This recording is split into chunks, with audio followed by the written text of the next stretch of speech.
മാലിന്യമുക്ത നവകേരളം ജനകീയ ക്യാമ്പയിന്റെ ഭാഗമായി പള്ളിപ്പുറം പഞ്ചായത്ത് പ്രസിഡന്റ് ശ്രീമതി രമണി അജയന്റെ നേതൃത്വത്തിൽ പദയാത്ര നടത്തി. ജില്ലാ panchayat division member MP Shiny ഉദ്ഘാടനം ചെയ്തു. പഞ്ചായത്തിന്റെ 23 വാർഡുകളിലായി 17, 18 തീയതികളിലായിട്ടാണ് പദയാത്ര നടത്തിയത്. ശുചിത്വ കേരളം സുന്ദര കേരളം ലക്ഷ്യമിട്ട് സംസ്ഥാനമൊട്ടാകെ നടപ്പാക്കുന്ന ക്യാമ്പയിൻ വിജയിപ്പിക്കുന്നതിനാണ് ഈ പദയാത്ര കൊണ്ട് ഉദ്ദേശിക്കുന്നത്. ഒന്നാം ദിവസത്തെ പദയാത്ര മുനമ്പം ഹാർബറിൽ നിന്നും ആരംഭിച്ചു. ജില്ലാ പഞ്ചായത്ത് അംഗം MP ഷൈനി ഉദ്ഘാടനം ചെയ്തു. വിവിധ രാഷ്ട്രീയ പാർട്ടി പ്രതിനിധികളായ MJ Tomy, PV Sajeevan, NK Babu, panchayat സ്ഥിരം സമിതി അംഗങ്ങളായ Radhika Satheesh, Bindu Thankachan, vice president AN Unnikrishnan, Haritha Kerala mission RP മാരായ MK Devarajan, PG Sudheesh, NK Suresh, സാക്ഷരതാ പ്രേരകന്മാർ, കുടുംബശ്രീ അംഗങ്ങൾ, ഹരിതകർമ്മ സേനാംഗങ്ങൾ, തൊഴിലുറപ്പ് തൊഴിലാളികൾ, ഉദ്യോഗസ്ഥർ എന്നിവർ പങ്കെടുത്തു. ജനകീയ ക്യാമ്പയിന്റെ ഭാഗമായിട്ട് പള്ളിപ്പുറം ഗ്രാമപഞ്ചായത്ത് പ്രസിഡന്റ് ശ്രീമതി രമണി അജയൻ നയിക്കുന്ന സന്ദേശ പദയാത്ര ഇവിടെ നിന്നും ആരംഭിക്കാൻ പോവുകയാണ്. എൻ്റെ മാലിന്യം എൻ്റെ ഉത്തരവാദിത്വം എന്ന മുദ്രാവാക്യം ഉയർത്തിക്കൊണ്ട് നടത്തുന്ന ജനകീയ സന്ദേശ പദയാത്ര ഇപ്പോൾ ഉടൻ തന്നെ ഇവിടെ നിന്ന് ആരംഭിക്കുന്നതാണ്. പള്ളിപ്പുറം ഗ്രാമപഞ്ചായത്ത് പ്രസിഡന്റ് ശ്രീമതി രമണി അജയൻ നയിക്കുന്ന ശുചിത്വ സന്ദേശ പദയാത്ര ആരംഭിക്കാൻ പോവുകയാണ്.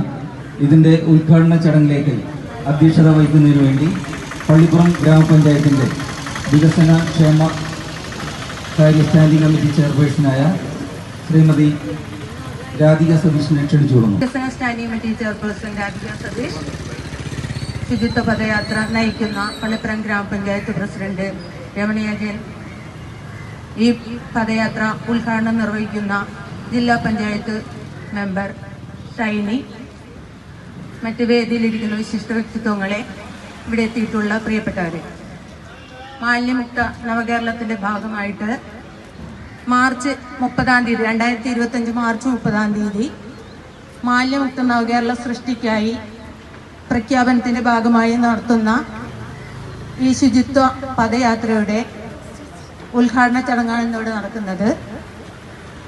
ഈ ചടങ്ങിൽ പങ്കെടുക്കുന്ന അധ്യക്ഷ സ്ഥാനം അലങ്കരിക്കുന്ന നമ്മുടെ പള്ളിപ്പുറം ഗ്രാമപഞ്ചായത്തിന്റെ വികസന സ്റ്റാൻഡിംഗ് കമ്മിറ്റി ചെയർപേഴ്സൺ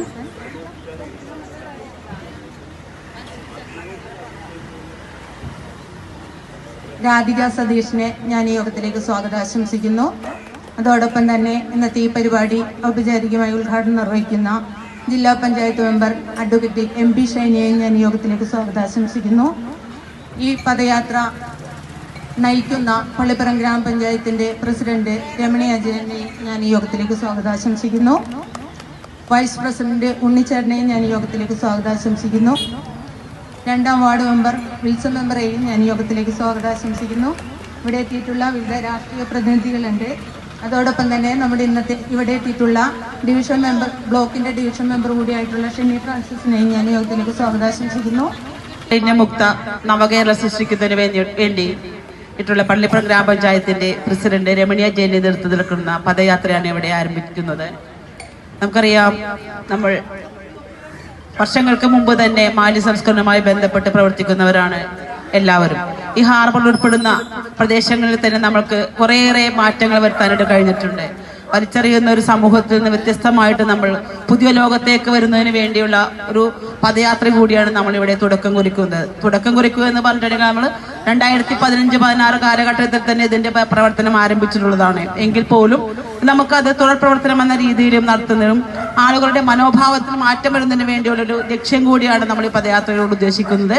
ഇതിൽ പങ്കെടുത്തിട്ടുള്ള മുഴുവൻ പേർക്ക് അഭിവാദ്യം അർപ്പിച്ചുകൊണ്ട് ഞാൻ ഇതിന്റെ ഉദ്ഘാടനം നടത്തുന്നതിന് വേണ്ടി പള്ളിപ്പുറം ഗ്രാമപഞ്ചായത്ത് പ്രസിഡന്റ് രമണി അജയൻ ക്ഷണിക്കുന്നു. വീട്ടിലുണ്ടാകരുത്, എന്റെ പരിസരത്തുണ്ടാകരുത് എന്ന ചിന്തയാണ് പലപ്പോഴും ഉള്ളത്. അതുകൊണ്ട് എന്റെ വീടിന്റെ പരിസരത്ത് മാത്രമല്ല, തൊട്ടപ്പുറത്തെ പറമ്പിലുള്ളതും അയൽവക്കക്കാരന്റെ പറമ്പിലുള്ള മാലിന്യം സൃഷ്ടിക്കുന്നതും കുറ്റകരമാണെന്നും അത് ശരിയല്ല എന്നും ഉള്ള ഒരു ബോധ്യപ്പെടുത്തൽ, ആ ബോധ്യപ്പെടുത്തൽ കൂടി നടത്താൻ വേണ്ടിയിട്ടാണ് നമ്മളിപ്പോൾ ഇത്തരത്തിലുള്ള പരിപാടികൾ നടത്തുന്നത്. മുൻപേ തന്നെ നമ്മുടെ നാടിനെ മാലിന്യ വിമുക്തമാക്കണം എന്ന കാര്യം മനസ്സിലേറ്റെടുത്തുകൊണ്ട് മാലിന്യ വിമുക്ത പരിപാടി, ഒരു നാടിനെ മാലിന്യ വിമുക്തമാക്കുന്നതിന് വേണ്ടിയിട്ടുള്ള ക്യാമ്പയിൻ പരിപാടികൾ തദ്ദേശ സ്വയംഭരണ സ്ഥാപനങ്ങൾ നേരത്തെ തന്നെ ഏറ്റെടുത്തതാണ്.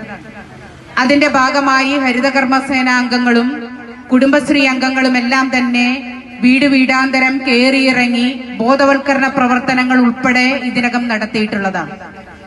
ആ ബോധവൽക്കരണ പ്രവർത്തനങ്ങളുടെ ഭാഗമായിട്ട് കൂടിയാണ് ഞാൻ നേരത്തെ സൂചിപ്പിച്ചതുപോലെ നമ്മുടെ പരിസരത്തിനകത്ത് നമ്മുടെ പ്രദേശങ്ങളിൽ ചെറിയ തോതിലെങ്കിലും മാറ്റമുണ്ടാക്കാൻ വേണ്ടി നമുക്ക് കഴിഞ്ഞിട്ടുള്ളത് എന്ന് നമുക്ക് കാണാൻ വേണ്ടി കഴിയും.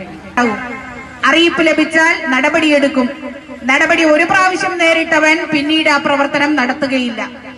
അങ്ങനെ കർശനമായ നിയമത്തിലൂടെ, നടപടികളിലൂടെ, ബോധവൽക്കരണ പ്രവർത്തനങ്ങളിലൂടെ, ശിക്ഷാ നടപടികളിലൂടെ നമ്മുടെ പ്രദേശത്തിനകത്ത്, നമ്മുടെ പരിസരത്തെ, നമ്മുടെ നാടിനെ മോശമാക്കുന്ന മാലിന്യം കൊണ്ട് നിറയ്ക്കാൻ വേണ്ടി ശ്രമിക്കുന്ന ആ ശ്രമത്തെ ചെറുത്തു തോൽപ്പിക്കാൻ വേണ്ടിയിട്ടുള്ള വലിയ ശ്രമം നമ്മുടെ നാട്ടിൽ ഗവൺമെന്റും തദ്ദേശ സ്വയംഭരണ സ്ഥാപനങ്ങളും ജനപ്രതിനിധികളും ഹരിതകർമ്മസേനാംഗങ്ങളും കുടുംബശ്രീയും നാടൊന്നടങ്കം വിവിധ രാഷ്ട്രീയ പ്രസ്ഥാനങ്ങളും യുവജന പ്രസ്ഥാനങ്ങളും എല്ലാവരും ചേർന്നുകൊണ്ട് നടത്താൻ വേണ്ടി തീരുമാനിക്കുകയാണ്. കർമ്മസേനാംഗങ്ങളെ, സഹോദരിമാരെ, സുഹൃത്തുക്കളെ, നമ്മുടെ നാട്ടിൽ ഏറ്റവും കൂടുതൽ അത്യാവശ്യം നടപ്പിലാക്കേണ്ട, അത്യാവശ്യം എന്ന് പറഞ്ഞാൽ ഏറ്റവും അത്യാവശ്യമായി നടപ്പിലാക്കേണ്ട മാലിന്യ മുക്ത കേരളത്തിന് വേണ്ടിയുള്ള പ്രചരണമാണ് ഇന്നിവിടെ ആരംഭിക്കുന്നത്.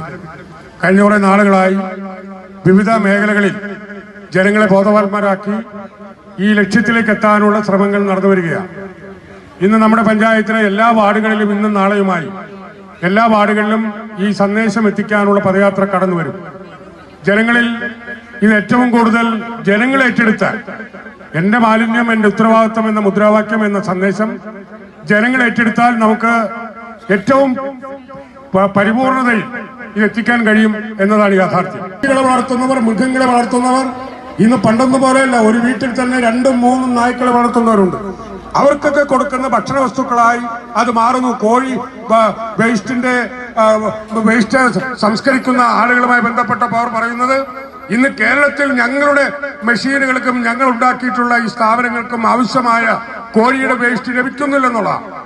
പ്ലാസ്റ്റിക്കിന്റെ പ്രോസസിംഗ് നടത്തുന്ന ആളുകളോട് സംസാരിക്കും. അവർ പറയുന്നത്, ഞങ്ങളുടെ മെഷീനുകളും ഞങ്ങളുടെ സംസ്കരണ കേന്ദ്രങ്ങൾക്കും ആവശ്യമായ പ്ലാസ്റ്റിക് വിഭവങ്ങൾ ലഭിക്കുന്നില്ല. കാരണം അത്രയേറെ ചെലവുണ്ട്. നമ്മളൊരു കടകളിൽ ചെന്നാൽ ബക്കറ്റ് ചോദിച്ചാൽ, പ്ലാസ്റ്റിക്കിന്റെ ബക്കറ്റ് ചോദിച്ചാൽ കടക്കാർ 2 ബക്കറ്റ് എടുത്ത് വെക്കും. ഒരു ബക്കറ്റിന് കൂടിയ വിലയും കുറഞ്ഞ വില മറ്റൊരു ബക്കറ്റിനും. എന്താണ് കുറഞ്ഞ വിലയുടെ ബക്കറ്റ് എന്ന് ചോദിക്കുമ്പോൾ അവർ പറയും, ഇത് പ്ലാസ്റ്റിക് സംസ്കരിച്ച് പുനരുപയോഗിച്ച് കൊണ്ടുവന്നതാണ് കുറഞ്ഞ വിലയുടെ. ജലസ്രോതസ്സുകളും കടലും എല്ലാം ഇന്ന് മാലിന്യം കൊണ്ട് നിറയുകയാണ്. ഏറ്റവും പ്രധാനപ്പെട്ട വസ്തു പ്ലാസ്റ്റിക് തന്നെയാണ്. കുറച്ച് ബുദ്ധിമുട്ടിട്ടുണ്ടെങ്കിലും പ്ലാസ്റ്റിക്കിന് സമാന്തരമായി പകരമായി ഉപയോഗിക്കാൻ കഴിയുന്ന എന്തെങ്കിലും ഒരു സാധനം നമ്മൾ കണ്ടെത്താത്തിടത്തോളം കാലം ഇതൊരു ദുരന്തമായി തന്നെ തുടരും എന്നുള്ളതിൽ യാതൊരു തർക്കവുമില്ല. ഹരിതകർമ്മസേനയുടെ കാര്യം ഇവിടെ പറഞ്ഞു. അതിൻ്റെ പ്രവർത്തനം കൂടി ഇല്ലായിരുന്നെങ്കിൽ നമ്മുടെ നാടിൻ്റെ സ്ഥിതി എന്താകും എന്നുള്ള കാര്യത്തിൽ വലിയ ഉത്കണ്ഠയുണ്ട്. ഭാഗികമായിട്ടെങ്കിലും പ്ലാസ്റ്റിക്കിൻ്റെ പ്രവർത്തനങ്ങളെ നിയന്ത്രിക്കാൻ കഴിഞ്ഞില്ലെങ്കിൽ ഈ പ്രശ്നമായി തന്നെ തുടരും എന്നുള്ളത് വളരെ യാഥാർത്ഥ്യമാണ്. വികസന standing committee chairperson Radhika Satheesh, മാലിന്യ നിർമ്മാർജ്ജനം ചെയ്യുക എന്ന ലക്ഷ്യമിട്ടുകൊണ്ട് ആരംഭിച്ചിട്ടുള്ള ഈ പദയാത്ര ഇവിടെ ഉദ്ഘാടകനടക്കം മറ്റ് നേതാക്കളെല്ലാം പറഞ്ഞതുപോലെ നാമെല്ലാം ബോധമില്ലാഞ്ഞിട്ടല്ല, ബോധം കൂടിയാലും നമ്മളെല്ലാം ചെയ്യുന്നത് ബോധരഹിതമായിട്ടുള്ള പ്രവർത്തനങ്ങളാണ്. നേരത്തെ ഇവിടെ ബാബു പറഞ്ഞതുപോലെ നമ്മുടെ വഴിയോരങ്ങളിൽ എത്ര ഇപ്പം പഞ്ചായത്തൊക്കെ ബോർഡ് വെക്കും, ഇവിടെ ഒന്നും ഇടരുതെന്ന് പറഞ്ഞ് ബോർഡ് വെച്ചാലും അതിൻ്റെ ബക്കിൽ തന്നെ ഉണ്ടെന്ന് ചാക്കുകെട്ടുകളും ആവശ്യമില്ലാത്ത സാധനങ്ങളും കുന്നുകൂടിയിടുക എന്നുള്ളതാണ്. വഴിയോരങ്ങളിൽ ക്യാമറകൾ വെച്ചാലും അതിനെല്ലാം തട്ടിമാറ്റി. പ്രിയപ്പെട്ടവരെ, നമ്മുടെ ഇന്നത്തെ ജാഥ ഔപചാരികമായി ഉദ്ഘാടനം ചെയ്ത നമ്മുടെ പ്രിയപ്പെട്ട ജില്ലാ പഞ്ചായത്ത് അംഗം MP ഷൈനി, മറ്റ് ജനപ്രതിനിധികൾ, രാഷ്ട്രീയ സാമൂഹ്യ പ്രവർത്തകർ, എൻ്റെ പ്രിയപ്പെട്ട കുടുംബശ്രീ, ഹരിതകർമ്മസേന, തൊഴിലുറപ്പ് തൊഴിലാളികൾ, പ്രിയപ്പെട്ട സഹോദരന്മാരെ, ഇവിടെ നമ്മൾ സൂചിപ്പിച്ചതുപോലെ ഒക്ടോബർ 2-ാം തീയതി ആരംഭിച്ച് മാർച്ച് 30-നുള്ളിൽ മാലിന്യമുക്ത നവകേരളം സൃഷ്ടിക്കുക എന്നുള്ള കർത്തവ്യമാണ് സർക്കാർ നമ്മളിൽ അർപ്പിച്ചിട്ടുള്ളത്. അതിന്റെ ഭാഗമായിട്ടാണ് പള്ളിപ്പുറം പഞ്ചായത്ത് ഒരുപാട് പ്രവർത്തനങ്ങൾ നടത്തിപ്പോന്നിട്ടുള്ളതാണ്. അതിനോടനുബന്ധിച്ചുള്ള ഇത് ജനങ്ങളിലേക്ക് ഈ സന്ദേശം എത്തിക്കുക എന്ന ലക്ഷ്യം മുൻനിർത്തിക്കൊണ്ടാണ് ഈ ജാഥ നമ്മളിവിടെ നിന്ന് തുടങ്ങുന്നത്. നമുക്ക് എല്ലാവർക്കും അറിയാം, പ്ലാസ്റ്റിക് എന്ന മാരക സംഭവത്തെ പള്ളിപ്പുറം പഞ്ചായത്ത് നല്ല രീതിയിൽ തന്നെ ഹരിതകർമ്മ സേനാംഗങ്ങൾ ഓരോ വീട്ടിലും പോയി അജൈവ മാലിന്യങ്ങൾ ശേഖരിക്കുകയും അത് പ്ലാനറ്റെർത്ത് എന്ന ഒരു കമ്പനിയുമായി കരാർ ഉറപ്പിച്ചുകൊണ്ട് അവരെല്ലാം നമ്മൾ എടുക്കുന്ന എല്ലാ പ്ലാസ്റ്റിക്കും അജൈവ മാലിന്യങ്ങളും എല്ലാം അവർ ശേഖരിക്കുകയാണ്. അതുമായി ബന്ധപ്പെട്ട് നമുക്ക് എല്ലാവർക്കും അറിയാം, ഓരോ വീടുകളിലും നമ്മുടെ ഹരിതകർമ്മ സേനാംഗങ്ങൾ എത്തുമ്പോൾ ഇവിടെ മുമ്പ് സൂചിപ്പിച്ചതുപോലെ 50 രൂപ ഒരു യൂസർ ഫീ കൊടുക്കുക എന്ന് പറയുമ്പോൾ വളരെ ബുദ്ധിമുട്ടുണ്ടായിരുന്നു ആദ്യകാലങ്ങളിൽ. ഇപ്പൊ പള്ളിപ്പുറം ഗ്രാമപഞ്ചായത്തിന്റെ ആഭിമുഖ്യത്തിൽ മാലിന്യമുക്ത നവകേരളം ജനകീയ പദയാത്ര പള്ളിപ്പുറം ഗ്രാമപഞ്ചായത്ത് പ്രസിഡന്റ് ശ്രീമതി രമണി അജയൻ നയിക്കുന്ന പദയാത്ര